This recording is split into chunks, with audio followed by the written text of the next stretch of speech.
नमस्कार दोस्तों, आज के हमारे इस वीडियो में हम आपके लिए उत्पन्ना एकादशी की पौराणिक कथा लेकर आए हैं। एक समय भगवान श्री कृष्ण और युधिष्ठिर महाराज के बीच संवाद हो रहा था। युधिष्ठिर महाराज कहते हैं, हे भगवान, आप कहते हैं कि सहस्त्र यज्ञ करने से जो फल प्राप्त होता है उसकी तुलना मात्र एक एकादशी के व्रत से मिलने वाले फल से नहीं की जा सकती।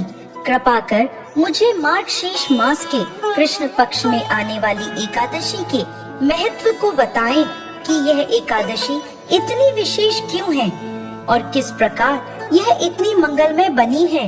इसके उत्तर में भगवान श्री कृष्ण कहने लगे, मार्गशीर्ष मास में कृष्ण पक्ष में आने वाली एकादशी पर एक भक्त को एकादशी व्रत करना प्रारंभ करना चाहिए। इसे उत्पन्ना एकादशी कहते हैं। इस प्रकार भगवान ने उत्पन्ना एकादशी की व्रत कथा शुरू करी। सतयुग में एक समय मूल नाम का एक अत्यंत भयानक दानव रहता था, जिसने अपने क्रोध और बाहुबल से स्वर्ग के राजा इंद्र सहित समस्त देवताओं को पराजित करके अपने नियंत्रण में कर लिया था। इसलिए इस स्थिति में मुक्ति प्राप्त करने हेतु ब्रह्मा जी की अध्यक्षता में सभी देवता भोलेनाथ के पास पहुँचे और स्वयं को बचाने के लिए भोलेनाथ से प्रार्थना करने लगे। तब भगवान शिव बोले, हे देवराज इंद्र, इस घोर कष्ट की स्थिति में आपको केवल भगवान श्री हरि मुक्ति प्रदान करा सकते हैं। इसलिए आप उनकी शरण में जाइए, वो अवश्य आपको संरक्षण प्रदान करेंगे। यह सुनकर सभी देवगण भगवान श्री हरि की शरण में क्षीर सागर पहुँचे। वहां जाकर उन्होंने भगवान विष्णु से प्रार्थना करी और कहने लगे, हे कमल नयन, हे मधुसूदन, आप सर्वज्ञ हैं। आप सदैव अपनी शरण में आने वाले की रक्षा करते हैं।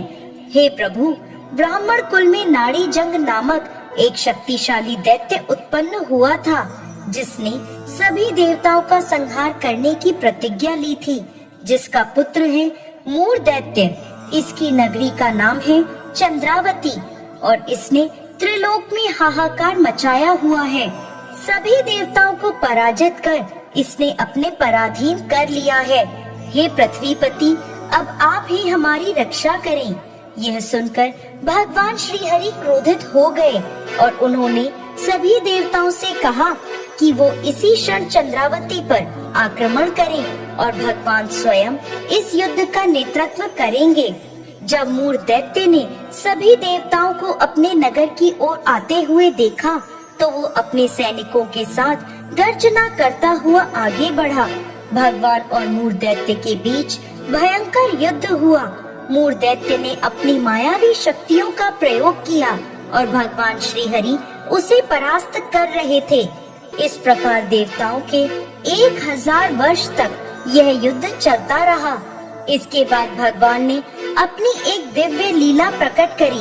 भगवान अचानक युद्ध क्षेत्र से अदृश्य हो गए और बद्रिका आश्रम में चले गए।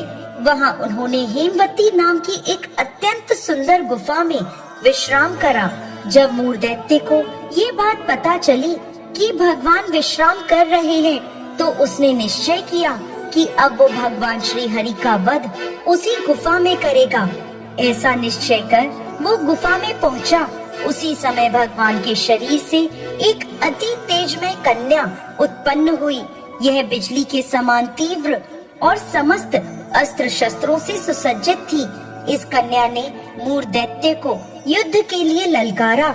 इसे देखकर मूर भी आश्चर्यचकित हो गया। वो युद्ध की ललकार को भी अनसुना नहीं कर पाया।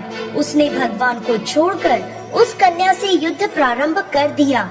अचानक उस कन्या की कांति ने मूर दैत्य का नाश करते हुए उसका सिर धड़ से अलग कर दिया, जिससे उसकी मृत्यु हो गई।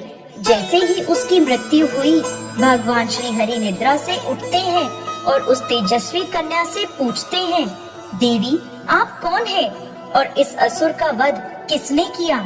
तब वह अपने हाथ जोड़कर विनम्रता से कहने लगी, हे पूर्ण पुरुषोत्तम भगवान श्री हरि, मैं आपके ही दिव्य शरीर से उत्पन्न हुई हूँ और यह असुर आपको क्षति पहुंचाना चाहता था, इसलिए मैंने इसका वध कर दिया। यह सुनकर भगवान अत्यंत प्रसन्न हुए और उन्होंने कहा, हे देवी, आपने सभी देवताओं को इस महान संकट से बचाया है और आपके इस पराक्रम से मैं अति प्रसन्न हूँ। आपको जो भी चाहिए मुझसे मांग लीजिए। यह सुनकर वो कन्या बोली, हे प्रभु, यदि आप मुझसे प्रसन्न हैं, तो मुझे वरदान दीजिए कि आज के दिन जब मैं उत्पन्न हुई हूँ, जो भी व्यक्ति आज का उपवास कर आपकी पूजा आराधना करे, उसके समस्त पापों का नाश मैं कर सकूं। जो भी व्यक्ति आज के दिन संध्या के समय भोजन ग्रहण करे या संपूर्ण उपवास का पालन करे, आप उस व्यक्ति को संपत्ति, सुख और मोक्ष प्रदान करें। ये मेरी इच्छा है। यह सुनकर भगवान बोले, हे देवी, आप मेरी आध्यात्मिक शक्ति के रूप में कृष्ण पक्ष के 11वें दिन उत्पन्न हुई हैं। इसलिए संसार आपको उत्पन्ना एकादशी के नाम से जानेगा। इसके बाद से हर माह के 11वें दिन को एकादशी के नाम से जाना जाएगा, जो मेरा अति प्रिय दिन होगा। इस दिन मेरी पूजा अर्चना करने वाले को सर्व सुख और मोक्ष की प्राप्ति होगी। जय श्री हरि विष्णु।